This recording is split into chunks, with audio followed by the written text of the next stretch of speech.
बिस्मिल्लाहिर्रहमानिर्रहीम। अस्सलाम वालेकुम माय डियर स्टूडेंट्स, आज हमने डिस्कस करना है 9th क्लास बायोलॉजी का चैप्टर 2।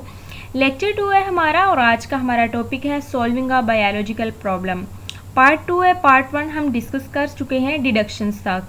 डियर स्टूडेंट्स, इस टॉपिक से रेलिवेंट जितने भी शॉर्ट क्वेश्चन, एमसीक्यूज या लॉन्ग क्वेश्चन होंगे वो भी हम साथ साथ डिस्कस करेंगे ताकि आप लोगों को पेपर के लिए बहुत आसानी हो। डियर स्टूडेंट्स, लेकिन उससे पहले आप लोगों से रिक्वेस्ट है कि अगर आपने अभी तक मेरे चैनल को सब्सक्राइब नहीं किया है तो काइंडली आप मेरे चैनल को लाइक, शेयर एंड सब्सक्राइब कर दें। Thank you so much.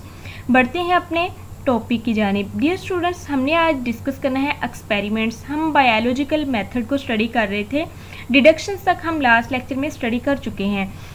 Experiments की बात करते हैं। डियर स्टूडेंट्स, सबसे पहले हम ये बात देखते हैं कि एक्सपेरिमेंट्स किए क्यों जाते हैं और एक्सपेरिमेंट्स के लिए हमें क्या क्या रिक्वायरमेंट्स होती हैं। डियर स्टूडेंट्स, बायोलॉजिस्ट ने जो हाइपोथेसिस दिया होता है उस हाइपोथेसिस को चेक करने के लिए कि आया कि वो हाइपोथेसिस गलत है या दुरुस्त है।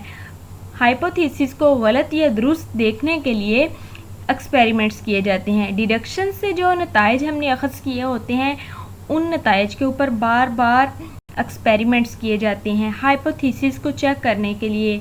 और जब बार बार एक्सपेरिमेंट्स किए जाएं तो जो हाइपोथेसिस गलत होंगे वो रिजेक्ट कर दिए जाते हैं और जो हाइपोथेसिस गलत नहीं होते वो एक्सेप्ट कर लिए जाते हैं। तो इस तरह से बहुत सारे एक्सपेरिमेंट्स किए जाते हैं हाइपोथेसिस पर, हाइपोथेसिस को जानने के लिए कि आया कि हाइपोथेसिस दुरुस्त है या गलत है। अब बात करते हैं कि what is control in experiment.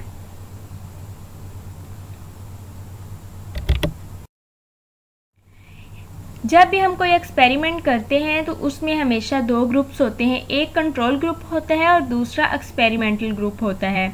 Dear students, control group में हमने नेचुरल जो है कंडीशंस वो प्रोवाइड करनी होती हैं, जबकि एक्सपेरिमेंटल ग्रुप में नेचुरल कंडीशंस प्रोवाइड नहीं की जाती।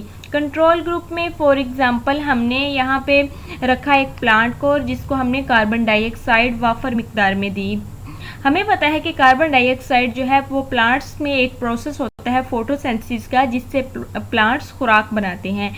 कार्बन डाइऑक्साइड बहुत ज़रूरी है प्लांट्स में फोटोसिंथेसिस होने के लिए। कंट्रोल ग्रुप में हमने एक प्लांट रखा जिसमें हमने प्लांट को कार्बन डाइऑक्साइड दी। जब हमने प्लांट को कार्बन डाइऑक्साइड दे दी तो हमें पता चला कि जो कार्बन डाइऑक्साइड है वो यूज़ करके प्लांट ने फोटोसिंथेसिस स्टार्ट कर दी। तो इससे पता ये चल रहा है कि कार्बन डाइऑक्साइड बहुत ज़रूरी है प्लांट के फोटोसिंथेसिस के लिए। नेक्स्ट हमने एक ग्रुप एक्सपेरिमेंटल बनाया। एक्सपेरिमेंटल ग्रुप में हमने एक प्लांट रखा और उसे हमने, बल्कि सेम प्लांट हम कहेंगे कि सेम प्लांट रखा और उसे हमने कार्बन डाइऑक्साइड नहीं दी। जब हमने प्लांट को कार्बन डाइऑक्साइड नहीं दी जो कि बहुत ज़रूरी है फोटोसिंथेसिस के होने के लिए, तो प्लांट के अंदर फोटोसिंथेसिस का प्रोसेस जो है वो स्टार्ट नहीं हुआ। तो इससे ये साबित हुआ कि जो प्लांट है उसके लिए फोटोसिंथेसिस के लिए कार्बन डाइऑक्साइड बहुत ज़रूरी है। तो इस तरह से हमने नेक्स्ट इन दोनों ग्रुप से हमें जो डाटा मिला, हमने जो नताइज अखज़ किए उन्हें कंपेयर करना होता है ताकि हम जान सकें कि कोई हाइपोथेसिस जो हमें दिया गया है वो गलत है या दुरुस्त है।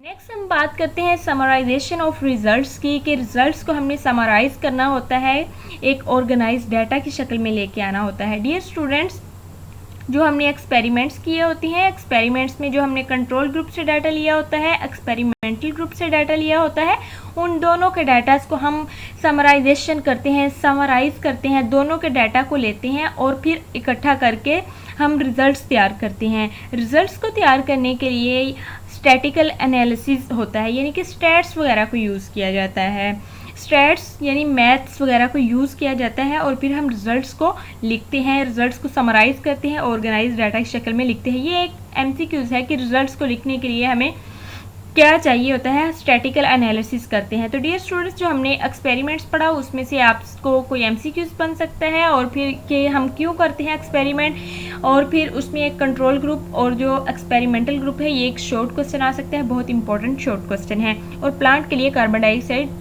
बहुत ज़रूरी है फोटोसिंथेसिस के प्रोसेस के लिए।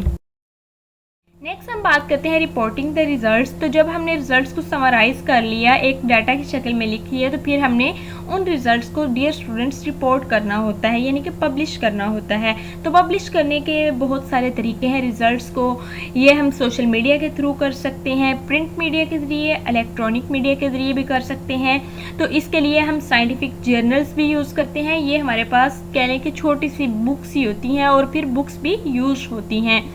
और रिजल्ट्स को रिपोर्ट करने के लिए हम नेशनल या इंटरनेशनल मीटिंग्स भी हेल्ड करते हैं, ऑर्गेनाइज की जाती हैं मीटिंग्स, ताकि हम अपने रिजल्ट्स को बता सकें कि हमने ये फ़लाँ एक्सपेरिमेंट किया है और उसके ये रिजल्ट्स हैं। और फिर हम सेमिनार्स भी कर सकते हैं कॉलेजेस और यूनिवर्सिटीज़ के अंदर, ताकि हम अपने रिजल्ट्स को बता सकें कि फ़लाँ एक्सपेरिमेंट के फ़लाँ रिजल्ट्स हैं हमारे पास। ये रिजल्ट्स इसलिए पब्लिश किए जाते हैं ताकि जो हमारे पास रिजल्ट आए हैं, जो डाटा, जो नॉलेज हमने यूज़ किया है, उसे फर्दर किसी प्रोसेस को या अदर प्रॉब्लम्स को सॉल्व करने के लिए यूज़ किया जा सके। तो इस तरह ये रिपोर्टिंग ऑफ रिजल्ट्स के लिए आपको MCQs बन सकते हैं कि क्या क्या किस किस मीडिया से हो सकती है, क्या क्या ज़राए हैं रिजल्ट्स को रिपोर्ट करने के।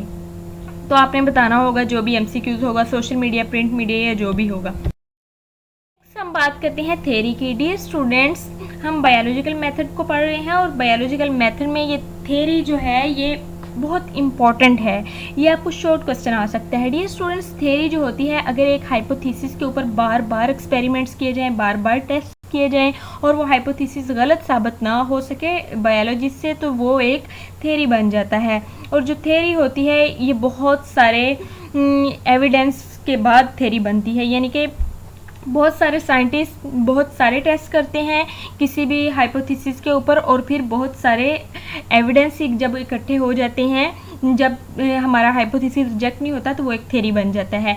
नेक्स्ट हम बात करते हैं प्रोडक्टिव थ्योरी की। डियर स्टूडेंट्स, प्रोडक्टिव थ्योरी ऐसी थ्योरी होती है जिसे यूज़ करके हम न्यू हाइपोथेसिस बना सकते हैं, और जिसे बहुत सारे जिसके ऊपर टेस्टिंग किए जाते हैं और फिर न्यू हाइपोथेसिस डेवलप किए जा सकते हैं। तो आपने याद रखना है, प्रोडक्टिव थ्योरी ऐसी थ्योरी होती है जिससे न्यू हाइपोथेसिस बना सकते हैं। ये थ्योरी का बहुत इंपॉर्टेंट शॉर्ट क्वेश्चन है। प्रोडक्टिव थ्योरी आपको MCQs के लिए पूछा जा सकता है।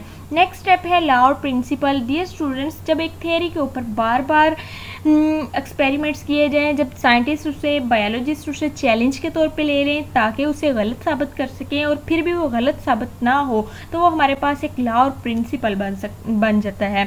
लॉ या प्रिंसिपल जो होता है वो यूनिफॉर्म होता है, कांस्टेंट फैक्ट ऑफ नेचर होता है, यानी कि उसे हम जुटला नहीं सकते।